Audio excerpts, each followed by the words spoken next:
The FPC generator included in FLStudio is loosely based on the concept of the MPC range of hardware drum machines. Although you can use any kind of sample in it, it is well suited for building whole sample-based drum kits. At the top of the plug-in interface, you will see global controls for each pad. The arrows on either side of the pad number allow you to select the next or previous pad. Next to that is the pad name. Right-click it to rename the pad.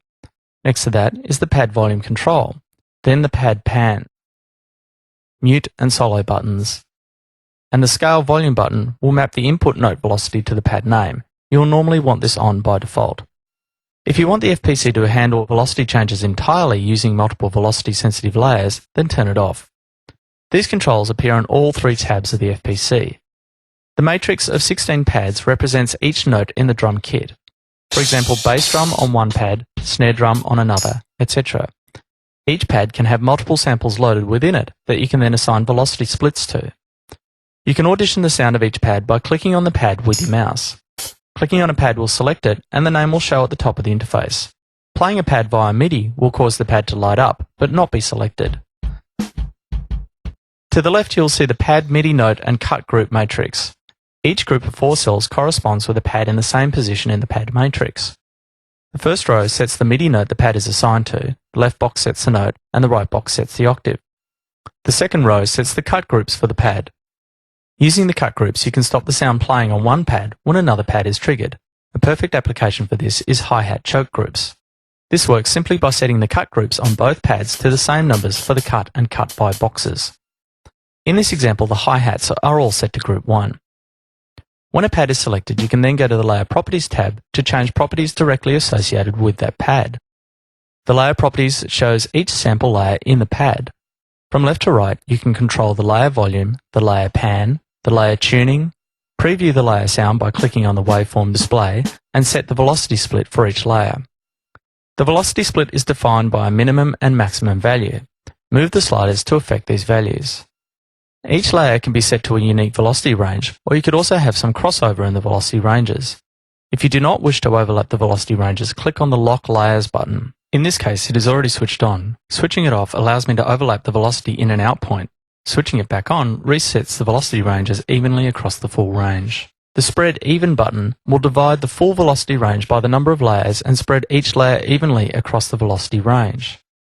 You can audition the sound of each layer within the velocity range by clicking in the Test Pad range.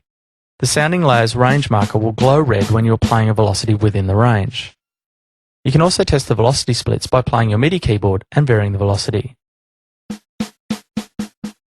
Each layer can be selected by clicking on the selection LED on the far left. When a layer is selected, you can replace the sample in the layer by clicking on the Load Sample button down the bottom. This will show a preview of the waveform of the selected sample. The reverse button below will reverse the sample. To add a new layer, simply click on the Create button, then load the sample down the bottom. If you have more than 4 layers in the pad, then a scroll bar will appear on the right of the tab to allow you to see the other layers. To delete a layer, select the layer and press the Delete button. To change the order of layers, select a layer and then click on the Layer Up or Down buttons. The last tab contains a mixing desk to control the entire kit. Each strip replicates the controls found in the main pad properties at the top of each tab. From bottom to top, you have the pad name, the solo and then mute buttons, the volume slider, the pad pan, and the box at the top is the target mixer track offset. Here you can set the track in the FLStudio mixer that the pad will sound through. If you have the overall output of the FPC set to track 1, but you set the track offset on the pad to 2, then that pad will play through track 3.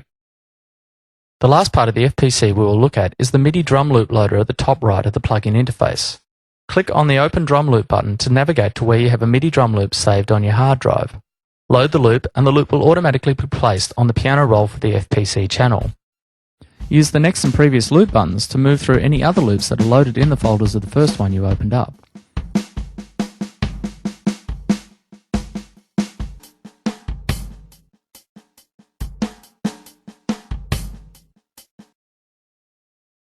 And just as a final note, to make editing drum grooves in the piano roll easier, the name of each pad is displayed in place of the actual note name.